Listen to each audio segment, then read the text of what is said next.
खुलुमबाय स्टुडिअ दं आङो राकेश रामसियारि बे समाव बिजनि दख'रा दुलाराय बर' फरायसा आफादनि जे बेन्दोङाव थानाय गासैबो माहारि आफादफोर जेरै बर' हारिमु आफाद दुलाराय बर' फरायसा आफाद बर' थुनलाइ आफाद आरो बर'नि गोबां आफादफोरानो बे आफादफोरानो खौसे जानानै मोनसे गिदिर बिथांखि लादों आरो जाय बिथांखिनि गेजेरजों जे फैबाय थानाय समाव थामहिनबा जानो गोनां जे रंजालि बैसागु बोथोर बै बैसागु बोथोरखौ लोब्बा लाखिनानै माखासे मानि गोनां बाथ्रा फोसावदों आरो डिसिसन लानायखौ बे समाव नुनो मोनदों। बे समाव बिजनि दख'रा दुलाराय बर' फरायसा आफादनि आफादगिरि बिथां सुबिलाल दैमारि बिथाङा फोरमायथिदों जे बे समाव मैया मोनसे गोनांथार आयदाखौ सावरायलायनाय जादों आरो जाय सावरायलायनायनि गेजेरजों बिजनि ओनसोलनि गोबां बैसागु खुंफुं आफाद थामहिनबा रंजालि बैसागु खुंफुं आफाद आरो गामियारिफोराव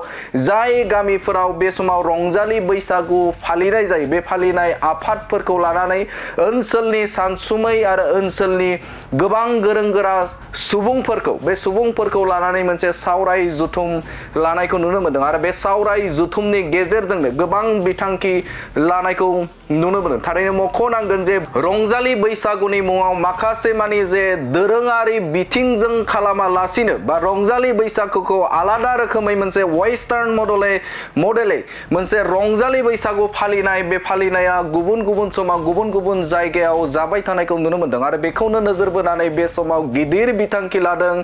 थामहिनबा बिथांमोननि ओनसोलाव बिजनि दख'रा दुलाराय बर' फरायसा आफादनि जे बेन्दोङाव थानाय मोनफ्रोमबो बैसागु बा रंजालि बैसागु फालिग्रा बा फालिनो थाखाय सिगांनाय बिथांमोनखौ लानानै मोनसे सावरायनाय आयदा लादों आरो बे सावरायनायनि गेजेरजोंनो गोबां बिथांखिफोरखौ लानायखौ बे समाव नुनो मोनदों। फारि फारि नोंथांमोननो ब्रेकिंनि हेफाजाबजों फोरमायनो थाखाय बे समाव आखायाव लादों। बे समाव रंजालि बैसागु खुंफुं आफादनिसो मोनसे खावलायदों जे रंजालि बैसागु खुंफुं आफादा मोनानि 10 रिंगानि सिगांनो गासै हाबाफारिखौ फोजोबनो नांगोन।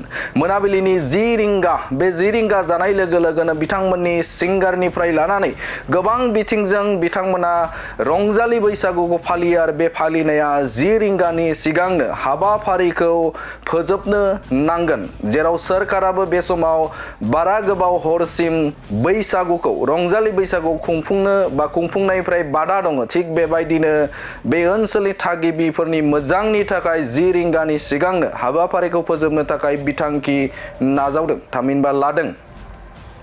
गासै रंजालि बैसागु खुंफुं आफादा 15 बैसागनि सिगांनो रंजालि बैसागुखौ फालिनो नांगोन।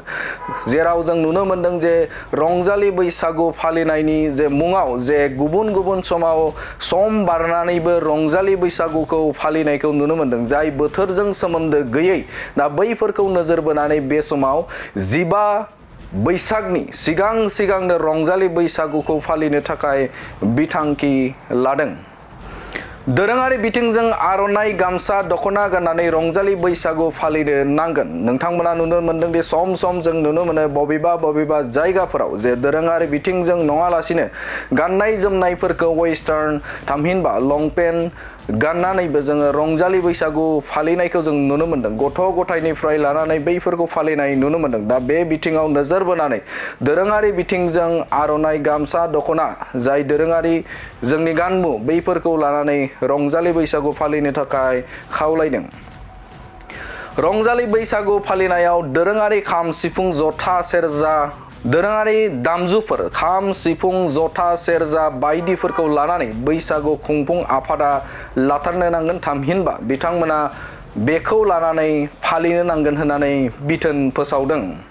रेडिमेड दामनायजों रंजालि बैसागु फालिया लासिनो दोरोङारि दामजुजों रंजालि बैसागु फालिनाय नोंथांमोना नुनो मोनदों दे सम जे रेडिमेड थामहिनबा बे समाव ट्रेकजों मेथाइ खननानै रंजायो थामहिनबा रंजालि बैसागु फालियो। दा बेखौ गारनानै बे समाव दोरोङारि बिथिंजों दामजुखौ दामगुबै दामनानै बे समाव रंजालि बैसागु फालिनो थाखाय बिथोन फोसावदों।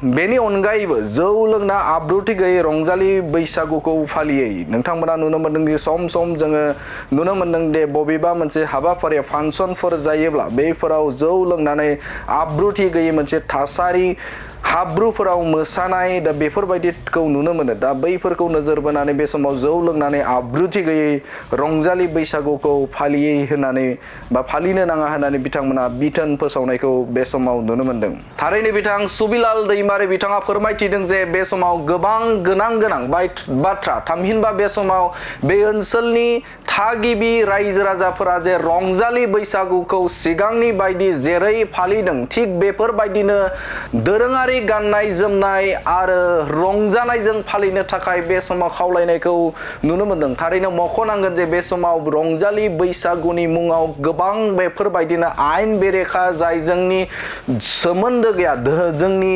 रंजालि बैसागुजों सोमोन्दो गैया माखासे थासारिफोरखौ नुनो मोनो। थिग बेबायदिनो बे समाव चिरां जिल्लानि बेन्दोङाव थानाय बिजनी दख'रानि ओनसोलाव थामहिनबा बिजनी ओनसोलाव जे रंजालि बैसागु फालिगोन बा फालिनो थाखाय जाय थाग थियारि जादों बिथांमोनखौ लानानै मोनसे आगु फोरमायथि होनानै बिथांमोनखौ फैबाय थानाय जे रंजालि बैसागुखौ आब्रुथि फालिनो थाखाय खावलायनाया जोबोदनो बाख्नायथाव होननानै जों बुंनांगोन। मानोना बे समाव रंजालि बैसागुखौ जे सिगांनि बायदि दोरोङारि बिथिंजों फालिनाया गाननाय जोमनायनिफ्राय लानानै दामनाय आगजुफोरखौ लानानै फालिनाया जोबोदनो गोनांथि दं आरो जायखौ नोजोर बोनानै बे समाव चिरां जिल्लानि बेन्दोङाव थानाय बिजनी हालामनि मोनफ्रोमबो माहारियारि आफादफोरा बे समाव साखाफारा जानानै माखासे बिथांखिफोरखौ बे समाव फोसावनायखौ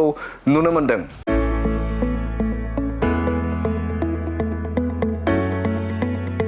मोनसे गोजोनथाव खौरां बर' सावथुन नायनो मोजां मोनग्रा रायजो राजाफोरनि थाखाय मोनसे गोजोनथाव खौरां।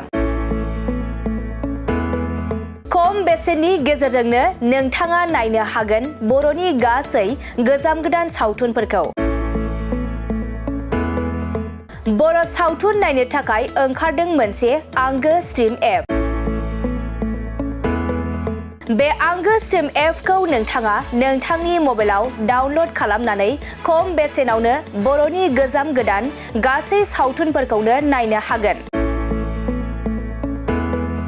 लोगोसे फैबाय थानाय समावबो बड' वेब सिरिज डकुमेन्ट्रिज बायदिफोरखौबो नोंथाङा बे आंगो स्ट्रिम एपनि गेजेरजोंनो नुनो मोनगोन।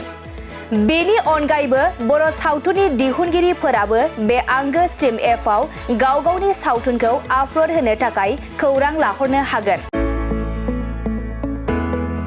आरो जाय बिथांमोननि सावथुनफोरा इउटुबाव पाब्लिश जायाखै बिथांमोनाबो बे एपआव आपल'ड होनो थाखाय खौरां लाहरनो हागोन। बेनिखायनो बर' सावथुननि दिहुनगिरि बिथांमोनहा गाव गावनि सावथुनखौ बे आंगो स्ट्रिम एपआव आपल'ड होनो गोसो दंब्ला नैबे 7086320938 जानबुं नम्बराव खौरां लाहरनो हागोन।